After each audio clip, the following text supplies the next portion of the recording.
Hey, what's up guys? Tyler here with Secureteam. You guys are probably excited. 2 videos in one day. What is going on? But that's right.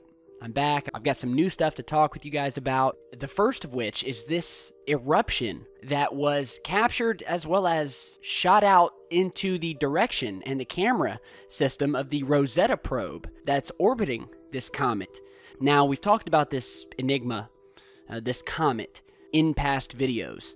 We've talked about the fact that, for some reason, although there were comets and other space bodies a lot closer, NASA really wanted to get to this one, and they wanted to get to it quickly, and that's exactly what they did. They spent $4 billion to get to this comet, and when they got there, they landed, they're orbiting it, they're taking images and photographs, as well as recording what you're seeing here, and this is the dust, these massive jets that are shooting out liquid water. They're saying that this happened due to a landslide. So there was a landslide on the almost 2-mile wide comet, and this rarely happens. Thankfully, nearly all of the 11 instruments on the Rosetta probe were all turned on, all facing this comet when this eruption happened. Now, they're saying this is due to a landslide, which happened on a very small portion of this comet. However, when you look at some of these images, these things have almost artificial-looking jets coming off of them. And this is not the first time that this comet has jettisoned massive amounts of material, like you're seeing here. And this probe is only 21 miles away, orbiting this comet. And to be honest, they don't really know what's causing these jets to happen, these massive eruptions that randomly occur on this comet. At this point, it is just a theory. But they captured this massive outburst that occurred over a 2-hour period, emitting a huge amount of ultraviolet light. It increased the temperature of the comet by some 54 degrees Fahrenheit. And as I said, these explosions on this comet are still a mystery to scientists.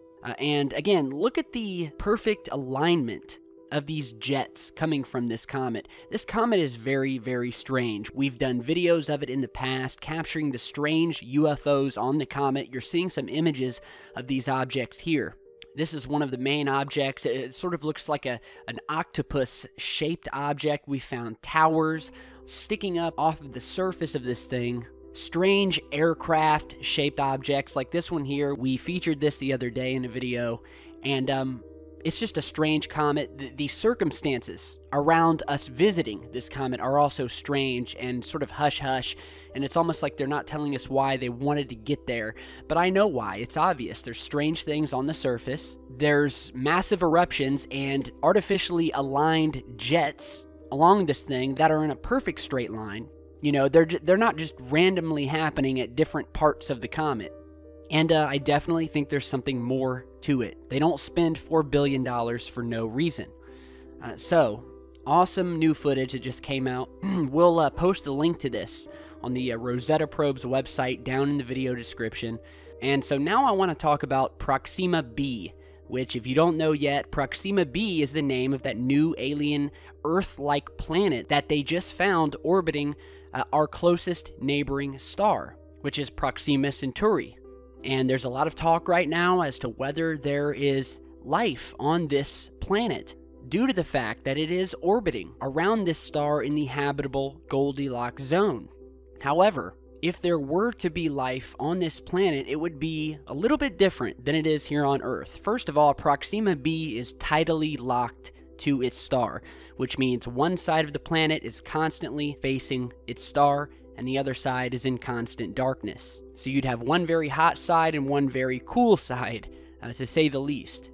But that is not to say that alien life does not exist, albeit a different type of life than we're used to seeing here on Earth. In fact, one of the theories is that if there are aliens on this planet, they may very well be glowing, because they're saying that there could be a lot of radiation on this planet. An adaptive species, just like we are here on Earth, could transform this radiation into a fluorescence that could help life survive on Proxima b. And to give you an idea of what this looks like, here is a fluorescent coral found in our own ocean. And, you know, it emits this beautiful green glow. And that's not very far from what we might see on this planet. And aside from the theories that there may or may not be alien life on this new planet we've discovered, the Proxima Centauri star system in relation to alien visitation has been spoken about over the past 50 or 60 years. A few decades back, there was a story about some evidence about a visitation by alien beings from a planet at that time unknown in the Proxima Centauri system. And there's been widespread testimony from people, from abductees, from researchers that aliens have been visiting us from the Proxima Centauri system long before this discovery. Here you're seeing a screenshot of what one of these Proxima system aliens may look like. According to one story, the aliens are 8 to 8.5 feet tall, humanoid in shape, and are 5 times stronger than humans. According to the testimony of some, they've visited a number of ancient civilizations on Earth and were most recently spotted in Taiwan of December 2012, which is where this image you're seeing here came from. It came from a Taiwanese news report that was featured on TV over in Taiwan by someone who was supposedly visited by one of these beings.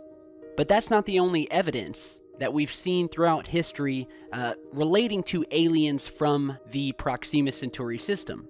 According to an account from the book ESP and Hypnosis by Susie Smith, for 7 years, beginning in 1957, a team of psychologists in California had lengthy conversations with an alien from somewhere in the vicinity of Alpha Centauri, who became known simply as Hands.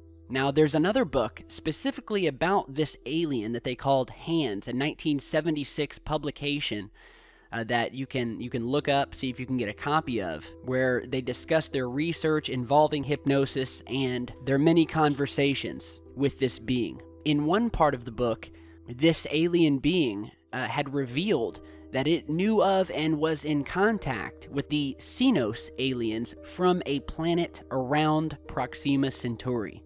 And remember, you guys, this was published in the 70s. This was way before we even knew that there were any planets orbiting this star. And there's actually more than one star in this system. So the fact that Proxima Centauri was singled out as having an unknown planet where these beings had come from, it may not be as outlandish as you may think. Now, there's a wonderful article that this comes from called Meet the Alleged Aliens of Proxima b. It's a new CNET article. I'll put it down in the video description. Go check it out. And it really does make you think. And it is true that Proxima b has been spoken about throughout history with regards to alien life. So, a lot of information to look over, and I'm extremely excited about what's to come regarding this planet. Now, lastly, before we end today's video, I want you to meet a new member of Secureteam. This is our new doggie, Sophie, and I wanted you guys to meet her, and there's a special story behind it. We just adopted her yesterday.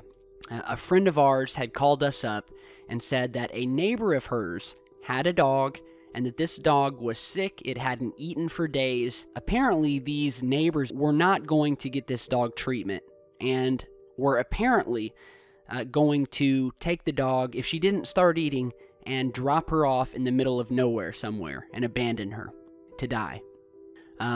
This is out in the country that this dog lived. The people who owned this dog lived out in the country and, apparently just didn't have the money or whatever. But at that point, I immediately told my wife that we have to get this dog and we have to get it treatment. So the very next morning, we went over, we said, we want the dog, we're going to take care of it, we're going to take it right to the vet. We took it right to the vet, got it all fixed up, found out that the doggie was actually pretty healthy. However, the people who had owned it, and by the way, it's only about 1.5 years old, the people who owned it kept it out on a chain outside of the house and only took it off of the chain maybe once every couple of months. So I think that this dog was probably depressed, malnourished, and it's such a loving animal. So I wanted you guys to meet her. Again, her name is Sophie. We are so happy to have her. She's a wonderful addition to the family, and you can already tell she has sparked up like a light bulb. She is now eating and seems extremely happy to be in a loving home. And I just want to tell you guys out there, if you don't have an animal, especially a doggy, or if you know of an animal in need, go to your local shelter, pick one up. They truly are man's best friend and women's. And there's a lot of animals out there who need love. So welcome, Sophie, to the Secureteam family, and be sure to give your pet some extra love tonight. So thanks for watching. Let me know what you guys think, and stick around. We'll have a new video up tomorrow, and I'll see you back then. Stay safe, guys.